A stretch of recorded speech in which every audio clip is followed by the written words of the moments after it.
rumeksa ingsun lakune stangaya wara kelawan mekak hawa kang dur angkara senajan setan gentayangan tansah gawe rupeda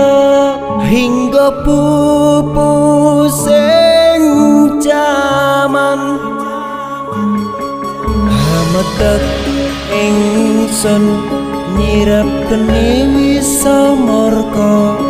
maperhardaning panca saben ules sing netra